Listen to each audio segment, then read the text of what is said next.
Donc ici, nous allons attaquer la deuxième partie de notre projet de gestion des entreprises. Donc ici, ce que nous allons faire, c'est après avoir créé le formulaire, nous allons enregistrer les informations, donc rendre les informations persistantes, les enregistrer quelque part. Et pour ce projet-là, je vous ai dit qu'on allait utiliser les variables de session. Voilà. Donc maintenant, je vous invite à ouvrir votre projet. Donc, ouvrir votre IDE, ouvrir votre projet. Voilà. Donc on va revenir au même endroit dans lequel on s'est arrêté sur la vidéo précédente et on va poursuivre le projet. Donc ici, je vais retirer ce bloc-là, le petit écho que j'avais mis. Et normalement, je vais démarrer mon application.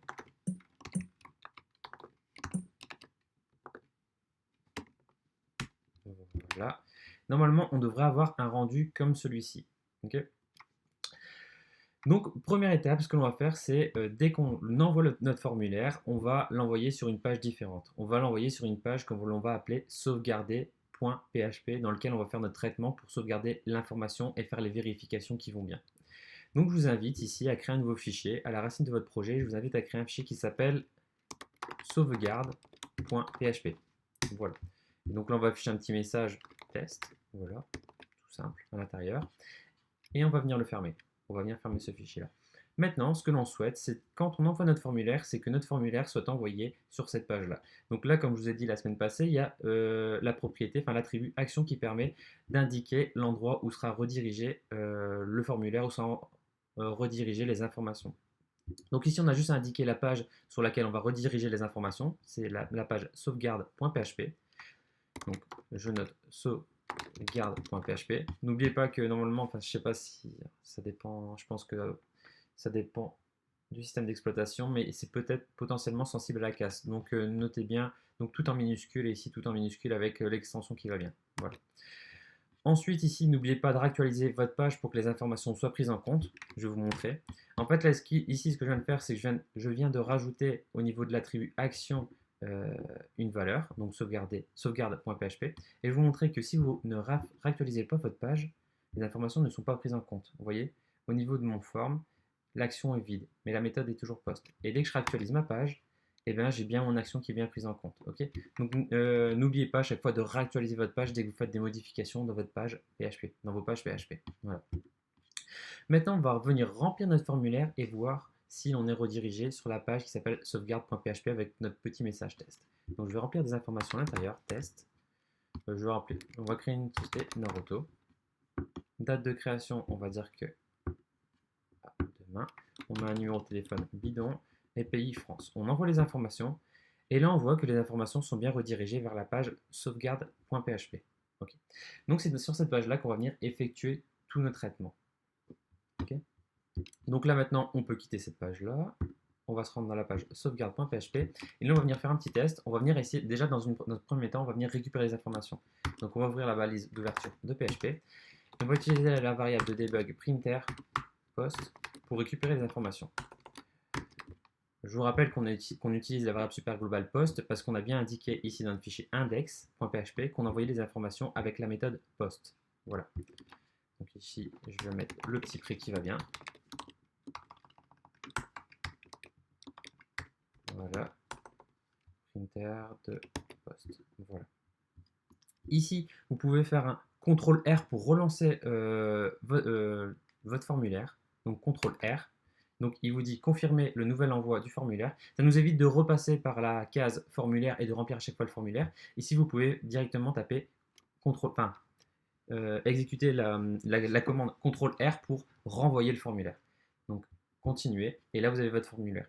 Si vous n'y arrivez pas, tant pis, vous retournez sur la page index et vous remplissez à nouveau votre formulaire.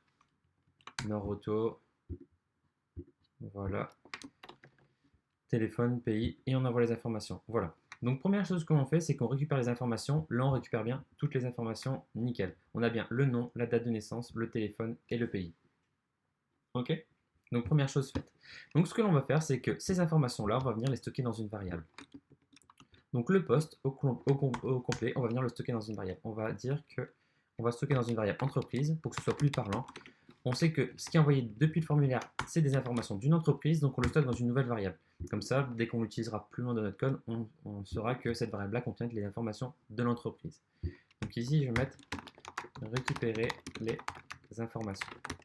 Voilà. première chose de faite, on a récupéré les informations. Donc si je réactualise ma page, donc je renvoie mon formulaire, donc CTRL R, j'ai bien mon formulaire qui est envoyé, mais par contre j'ai rien qui s'affiche, simplement parce que j'ai récupéré mes informations du formulaire et je les ai stockées dans une variable. Donc c'est normal qu'il n'y a rien qui s'affiche à l'écran. Deuxième chose à faire avant de pouvoir sauvegarder ces informations-là, c'est vérifier que ces informations soient correctes. Donc c'est-à-dire que tous les champs soient remplis. Vérifier que tous les champs soient remplis. Si un champ n'est pas rempli, on indique un message d'erreur. Tous les champs doivent être remplis. Okay, et on l'invite, on le redirigera vers la page index pour qu'il puisse remplir à nouveau son formulaire. Donc, première chose à faire, enfin, suivante chose à faire, c'est vérifier les informations. On va vérifier d'abord que toutes les informations soient remplies avant de pouvoir faire cet enregistrement. Donc, vérifier les informations envoyées. Voilà. Donc là, je vais revenir faire un printer pour savoir qu'est-ce qui est envoyé. Prêt. Printer de l'entreprise. Voilà. Donc là, c'est juste pour utiliser l'outil debug pour savoir tout ce qui a été envoyé. Donc, je fais un CTRL R. Voulez-vous renvoyer? Ici, je sélectionne tous mes champs que je dois vérifier. Donc, je vais vérifier toutes les clés. Est-ce que cette clé-là est envoyée et n'est pas vide? Est-ce que cette date de naissance est envoyée et n'est pas vide? Le téléphone et le pays. Voilà. Donc, je copie ces informations-là. Je vais venir récupérer chaque valeur. Nom, date de naissance, téléphone et pays. Voilà, ici. Je vais vérifier à chaque fois toutes ces informations-là. On va faire des vérifications à la volée, en fait. Enfin, au fur et à mesure, excusez-moi. Voilà, j'ai plus besoin de ça. Maintenant, première chose que je vais faire, c'est que je vais vérifier si le nom est envoyé et si le nom n'est pas vide. Donc pour ça, on va utiliser deux fonctions. Une première fonction qu'on a déjà vue qui s'appelle iSet. iSet vérifie qu'un élément existe. Donc vérifie qu'une variable existe. Donc ça, je vous invite pour plus d'informations à vous rendre dans la documentation de PHP pour avoir plus d'amples informations sur cette fonction-là. Si une variable existe, okay, et empty pour vérifier si la fonction empty pour vérifier si une variable est vide. Vérifie si une variable est vide. Okay. Donc voilà. Donc là, pour vérifier les informations, ce qu'on va utiliser, c'est des choses qu'on a déjà appris, ce sont les conditions. Pour dire qu'en fait, si jamais ça, c'est pas envoyé ou c'est vide, j'affiche un message d'erreur. Donc je vais mettre if. Donc pour savoir qu'un élément n'est pas envoyé, donc on va mettre iSet de entreprise non. Voilà. En fait, ce que je veux vérifier, c'est si dans le tableau entreprise, donc ici on récupère bien poste contient bien des éléments, c'est un tableau. Donc ici, ce qu'on va vérifier, c'est on va vérifier si iSet contient bien la clé, enfin si cette variable-là existe au global en fait. Si dans le tableau entreprise, il y a bien la clé non, si ça existe. Ok. Voilà. Ici, on vérifie si ça existe, mais nous, on veut vérifier si ça n'existe pas. Donc on va venir le comparer. iSet renvoie vrai ou faux si ça existe, vrai si ça existe, faux si ça n'existe pas. Donc nous, on veut savoir si est égal à false. Donc si, si l'entreprise, le nom n'a pas été envoyé, iSet va renvoyer true, false, excusez-moi, false. Et false est-il égal à false? Oui, alors on rentre dans la condition où le nom de l'entreprise n'est pas envoyé. Je vais vous montrer. Echo. Je vais mettre un message générique. Tous les noms, tous les champs sont obligatoires. Champs sont obligatoires. Donc voilà. Donc ici, si le nom d'entreprise n'est pas envoyé, on affiche un message d'erreur. Okay, donc je vais me rendre. Ici, il est forcément envoyé. Je me rends sur le formulaire. Donc je remplis les informations. J'envoie. J'ai pas mon message d'erreur. Ok. Maintenant, je ne vais pas remplir le nom. Je vais l'envoyer. Et je n'ai toujours pas le message d'erreur. Il faut faire la différence entre envoyer, existe et est vide. Okay, c'est pour ça qu'on va utiliser les deux fonctions iSet qui vérifie s'il existe et empty pour voir s'il n'existe pas. Forcément, il existe. Donc, il existe parce que on peut faire un printer juste avant. Voilà. Je renvoie mon formulaire avec CTRL R et on voit bien que dans mon tableau, la clé non existe. Donc forcément, elle existe. Donc il ne va jamais rentrer dans la condition où il est faux. Par contre, si je le retire de mon formulaire, ici, si je le retire de mon formulaire, je le commente. Donc je vais vous montrer. Dans Index, je vais venir commenter la partie où il y a le formulaire. Voilà. Où il y a le nom, excusez-moi. Donc on n'oublie pas de réactualiser la page. Voilà. Et là, si je renvoie, excusez-moi, j'ai oublié de supprimer ce bloc-là. Donc on voit que dans mon printer, non, la clé non n'existe plus. Donc je renvoie mon formulaire. Et là, j'ai bien tous les champs sont obligatoires parce qu'en fait, il n'a pas été envoyé. Voilà. Donc maintenant, je vais le rajouter à mon formulaire. Donc ça a bien fait ça en fait. Ça, en fait, ce que ça a fait, je vais vous l'écrire au-dessus. If. Donc,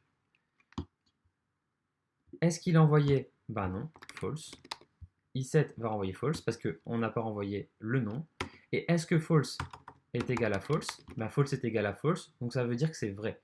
Donc il rentre dans la condition. Donc ça, si vous voulez savoir qu'un élément est envoyé, vous avez juste à mettre if i7. Si vous voulez savoir qu'un élément n'est pas envoyé, vous mettez if i7 est égal false. Et là, vous allez faire le contraire. Donc vérifier qu'un élément n'est pas envoyé. Vous avez aussi la méthode un peu plus courte où vous avez juste à mettre un point d'exclamation et retirer le false. Mais bon, ça compliquerait les choses pour vous à l'heure d'aujourd'hui. Voilà. Donc voilà, là on vérifie que le nom n'existe pas. S'il n'existe pas, on affiche un message d'erreur. Voilà. Donc je retourne sur mon formulaire. Je vais venir remettre mon champ. Voilà, je réactualise. J'ai bien mon champ nom qui est à nouveau disponible. Okay, donc là maintenant, on a fait une première vérification si le nom d'entreprise n'existe pas. Et maintenant, on vérifie si le nom d'entreprise n'est pas vide. Parce que nous, ce qu'on veut, c'est qu'il soit rempli. S'il existe, ça ne va pas nous afficher un message d'erreur. Par contre, s'il n'est pas rempli, on souhaiterait aussi que ça affiche un message d'erreur. Donc, on a juste à mettre ou. Donc là, on indique que s'il n'existe pas, on affiche un message d'erreur. Ou s'il est vide, donc on va utiliser la fonction empty. Je vous invite aussi à regarder dans la documentation pour plus de renseignements. Mais empty est une fonction qui renvoie vrai ou faux. S'il est vide ou s'il est rempli. S'il est vide, il renvoie vrai. S'il est rempli, il renvoie faux. Voilà. Ou s'il est vide, voilà. Si est vide, on renvoie un message d'erreur. Donc on vérifie que la variable existe et ensuite on vérifie que la variable est bien remplie. Si elle est vide, on affiche un message d'erreur. Voilà. Donc là, je retourne sur mon formulaire, je remplis rien du tout, j'envoie. Tous les champs sont obligatoires. Je retourne sur mon formulaire, je vais mettre un nom, j'envoie, puis le message d'erreur. Donc là maintenant, je fais bien des vérifications. Je mets bien des variables if, i7 pour savoir si tout est vrai. Voilà. Si on va venir mettre des if else partout. On va mettre ici que, pour que ce soit plus parlant à la personne, le nom est obligatoire. Voilà. Premier champ, le nom est obligatoire. Maintenant, on va venir faire la vérification sur le prénom. On va venir dupliquer notre ligne avec un else if. Else if. Et là, non, c'est la date de création, excusez-moi. Date de création. Voilà. Voilà. Donc on vérifie qu'elle est envoyée. Si elle n'est pas envoyée ou si elle est vide, on affiche un message d'erreur. Et ce qu'on va faire, c'est qu'on va arrêter le code après. On arrête le code après. Parce que on veut pas que, parce que par la suite, on va venir introduire l'enregistrement en base de données. On ne souhaite pas que ça arrive. Voilà. 17. La date de création est obligatoire. Voilà. Ensuite, on va mettre le téléphone. Le téléphone est obligatoire. Voilà. Et pour finir, le pays. Par contre, le pays, je pense qu'il y aura un petit souci. On va venir vérifier. Le pays est obligatoire. Donc là, je fais une vérification. Vérifier que toutes les valeurs soient remplies. Voilà. Donc ici, je retourne sur mon formulaire. Je vais mettre Naruto, numéro de téléphone, j'envoie. La date de création est obligatoire. Avoir la date de création n'est pas envoyé. Ah oui, j'ai pas noté la date de création. Voilà, bon, nickel, tout passe bien. Donc là, on a rempli tout notre formulaire et tout est OK. Si jamais je ne remplis pas le numéro de téléphone, j'ai le message, le numéro de téléphone est obligatoire. Maintenant, dès que j'ai ça, dès que j'ai un message d'erreur, je peux inviter la personne à se rendre sur la page du formulaire pour pouvoir remplir à nouveau son formulaire. Donc là, ce que je vais faire, après vous vous rendez compte ici qu'il y a quand même pas mal de duplication de code, on pourrait voir pour optimiser ça plus tard. Donc ici, on peut faire un petit message, un petit lien pour rediriger la personne vers la page index pour qu'il puisse remplir à nouveau son formulaire. Donc ici, je vais mettre un href. Voilà. Et je vais mettre retour au formulaire. Href, ce que je vais faire, c'est que ça va rediriger, c'est un lien qui redirige vers la page index.php. Donc ici, je vais mettre index.php. Voilà. Donc là, je vais même afficher un petit BR en dessous, un petit retour à la ligne. Voilà. Et je fais ça pour à chaque fois que j'ai un message d'erreur. Vous voyez, je duplique mon code, c'est pas très propre. Mais bon, vous pouvez voir si vous voulez optimiser ça. Donc là, je renvoie mon formulaire. Le téléphone est obligatoire. Il me propose de retourner au formulaire. Je clique, je retourne à nouveau au formulaire. Bon, pour l'instant, le formulaire est vide alors qu'il devrait être pré-rempli, mais bon, on pourra voir ça par la suite. Ok. Donc, cette étape-là réalisée, on vérifie les informations avant de les stocker en session. Voilà. Maintenant, on va s'attaquer à la variable de session. Donc, c'est une variable super globale qui permet d'enregistrer des informations et de les stocker dans la session de votre session que vous avez avec le serveur. En fait, c'est ce qui va relier votre navigateur au serveur. En fait, c'est le lien entre le navigateur et votre serveur. En fait, le serveur va savoir. Donc, la session est stockée côté serveur. Mais le serveur sait que quand vous faites appel à la page, qui vous êtes, et donc il peut vous redistribuer la bonne session, votre session qui est propre à vous. Voilà. Donc, je vais vous montrer ça. Donc, une variable super globale de session, c'est toujours ici, $_session. Voilà. Et c'est comme les autres variables, la variable get, la variable post, et toutes les autres variables de session, c'est un tableau. Donc ici, ce que je peux faire, c'est que je peux utiliser l'outil de debug pour voir ce qu'il contient. Ok. Donc je vais faire un prêt. Voilà. Et là, je vais faire un printer je vais faire un printer de session. Voilà. Donc ici, on va voir ce qu'elle va donner la variable de session. Donc Naruto. Je mets des dates, je mets des informations. J'envoie. Voilà. Première chose qu'il me dit, c'est que la variable de session n'existe pas. Pourquoi la variable de session n'existe pas? En fait, à chaque fois que dans un fichier, on va utiliser une variable de session, ce qu'il faut faire, c'est faire un session init pour dire que on initialise une session. Ok. Donc en fait, à chaque fois que vous utilisez la variable super globale session, ce que vous devez faire au préalable, c'est au tout début de votre fichier, vraiment au tout début, vous faites un session start. Voilà.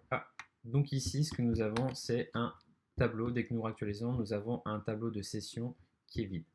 Okay. Donc là, ce qu'on va faire, on va faire une première initiation au tableau. Donc on a déjà vu plus ou moins comment fonctionnent les tableaux, comment récupérer des informations dans les tableaux. Maintenant, ce qu'on va voir, c'est des tableaux à multidimensionnels. Donc ici, dans notre tableau, on va venir créer un nouveau tableau qu'on va appeler entreprise. Donc, ce que l'on va faire, c'est qu'en fait, c'est dans ce tableau-là, on va venir stocker toutes les entreprises. Okay. Parce que dans la variable de session, on souhaite stocker différentes informations. Notamment, par exemple, ici, on souhaite stocker des entreprises, mais peut-être que par la suite, on souhaiterait stocker d'autres informations. Okay. Donc, il faut que je crée un sous-tableau entreprise pour pouvoir stocker ces informations à l'intérieur. Donc, je vous montre comment on fait.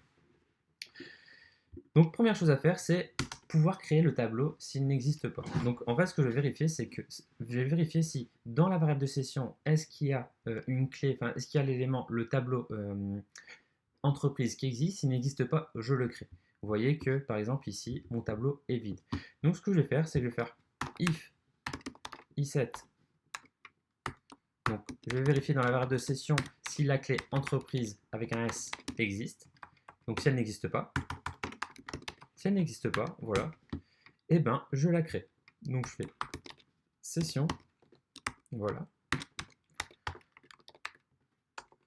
entreprise avec un S, et puis je la crée et je l'initialise et je dis que c'est un tableau vide. Vous vous souvenez, toutes les façons qu'on a vues pour initialiser un tableau, soit on met crochet-crochet, soit on met heuré. Je préfère cette syntaxe-là. Après, vous choisissez la syntaxe que vous préférez. Voilà. Donc voilà, on a notre tableau dans notre variable de session dans lequel on va pouvoir stocker nos différentes entreprises. Je sauvegarde. Maintenant, dès que je vais venir actualiser mon navigateur, en fait, ce tableau-là, il va rentrer dans la condition écrire mon tableau et ne plus y rentrer par la suite. Donc, je vous explique. Je vais réactualiser ma page. Il va vérifier si la variable de session n'existe pas. Il va créer le tableau. Ensuite, à chaque fois que je vais réactualiser ma page, cette variable de session existera. Donc, il ne rentrera plus à l'intérieur de la condition, à l'intérieur des accolades pour créer un nouveau tableau. Donc, je peux vous faire un test. Donc, je vais écrire echo création tableau. Donc, vous allez voir que le message création tableau que j'ai noté ici va apparaître une première fois, mais ne va pas apparaître la seconde fois. Parce qu'en fait, il aura déjà créé le tableau, donc il a pu à le créer à nouveau. Donc ici, je réactualise. J'ai vu un message création tableau. Je réactualise à nouveau. Je n'ai plus le message. Voilà. Et je vais vous expliquer tableau à double dimension, à deux dimensions. On avait vu comment travailler avec des simples tableaux. Maintenant, on va travailler avec des tableaux dans des tableaux. Donc ici, on a un premier tableau. Dès qu'on fait un printer de la variable session, on voit bien que la variable session, c'est un tableau. Ensuite, à l'intérieur, on a créé une clé entreprise qui, lui, est un tableau dans lequel on va venir rajouter nos entreprises. Donc ici, c'est un tableau à double dimension. Donc on a un tableau dans un tableau. Okay, si jamais je veux rajouter des informations d'entreprise, j'ai juste à faire entreprise et puis les informations que je souhaite rajouter à l'intérieur. Donc là maintenant, c'est bon, j'ai créé mon tableau qui va me permettre de stocker mes sessions à l'intérieur. Maintenant, ce que je souhaite faire, c'est pouvoir rajouter mes entreprises à l'intérieur de mon tableau de session. Donc ce que j'ai à faire, c'est juste ici en dessous. J'ai mon tableau entreprise. Maintenant, il y a plusieurs choses, deux façons de faire qui nous permettent de rajouter des informations dans un tableau. On avait vu qu'on avait la première fonction qui était arrêt-push, qui permettait de rajouter des informations dans un tableau. Et on a aussi crochet-crochet. Moi, je vais utiliser le crochet-crochet. Donc, je vais mettre, ici déjà, je vais spécifier création du tableau entreprise s'il n'existe pas. Voilà. Ensuite, ajout d'une entreprise à notre tableau entreprise. Voilà. Et maintenant, donc, je mets crochet-crochet. Donc là, ça va m'ajouter un tableau indexé avec comme valeur 0, 1, 2, 3, 4, 5, 6, 7, etc. à l'infini. Donc mon tableau, ce que je vais venir ajouter, c'est le tableau que j'ai récupéré ici. Donc j'ai récupéré les informations du poste qui sont envoyées par l'utilisateur. Je les sauvegarde ici. Je vérifie que toutes ces informations sont remplies. Ensuite, je vais les stocker dans ma variable de session. Voilà. Et là, j'utilise ma variable de debug pour voir à chaque fois ce que contient mon tableau de session. Donc ici, je vais retourner sur la page index. Voilà. Je vais rajouter une première société qui va s'appeler Noroto. Noroto. Date de création, le 10. Numéro de téléphone, je vais mettre cette valeur-là. Pays France. J'envoie. Et vous voyez bien, un premier élément qui est rajouté dans ma variable de session. Ici. Vous voyez? Ok. Maintenant, je vais mettre précédent. Je vais rajouter une nouvelle entreprise. Je vais l'appeler Auchan. Auchan. Date de création. Je vais mettre plus vieille. Numéro de téléphone. Bidon. J'envoie. Et là, vous voyez bien que dans mon tableau entreprise, j'ai deux entreprises.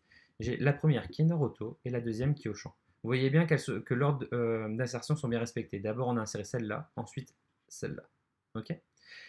Il faut savoir que, comme je vous l'ai dit tout à l'heure, donc ici, bon, cette étape-là est faite. On arrive bien à enregistrer nos informations. Maintenant, je vais vous expliquer comment ça marche. Okay, comment notre serveur peut-il savoir que cette information qui est en session est disponible que pour nous.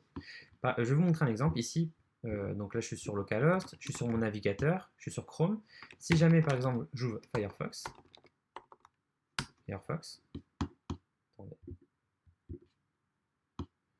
j'ouvre un nouveau navigateur. Donc j'étais sur Chrome, maintenant j'ouvre Firefox. Ok. Localhost. Localhost. Et donc là, j'enregistre des informations. Je vais enregistrer une autre société que je vais appeler euh, une société test. Allez. Je mets des informations. Donc voilà, France, et j'envoie. Et là, vous voyez que les informations ne sont pas les mêmes. Que ici, j'ai bien une société, mais deux autres sociétés que j'avais rentrées ici ne s'y retrouvent pas. Vous voyez? Donc, comment ça se passe en fait? Votre serveur fait la liaison avec votre navigateur. Donc, c'est-à-dire qu'à chaque fois que vous avez un navigateur différent, il y aura une variable de session différente qui sera créée et elle sera propre à vous, elle sera propre à votre propre utilisateur. Ok. Donc, comment il fait cette liaison-là? Donc, vous voyez, hein, je peux même réactualiser ici, je peux réactualiser. Bon, donc là, j'aurai deux fois au champ parce que j'ai renvoyé le formulaire, mais ici, j'aurai pas les mêmes informations. Vous voyez? Comment ça se passe? Donc là, je vais vous montrer comment ça se passe. Ça se passe grâce à un cookie de session. Donc, je vous invite d'afficher votre console. Donc, afficher, pas les codes sources. Donc, j'invite à afficher. Excusez-moi, on va revenir. Inspecter les éléments. Inspecter, excusez-moi. OK. Et donc, vous allez vous rendre dans la partie application, dans l'onglet application ici. Et vous voyez que dans cookie, vous avez une variable de cookie ici, PHP session. C'est grâce à ça, en fait, quand vous faites des appels, depuis votre page web, vous faites des appels au serveur, vous envoyez cette petite information-là, et le serveur sait qui vous êtes, et donc il sait les informations que vous pouvez récupérer.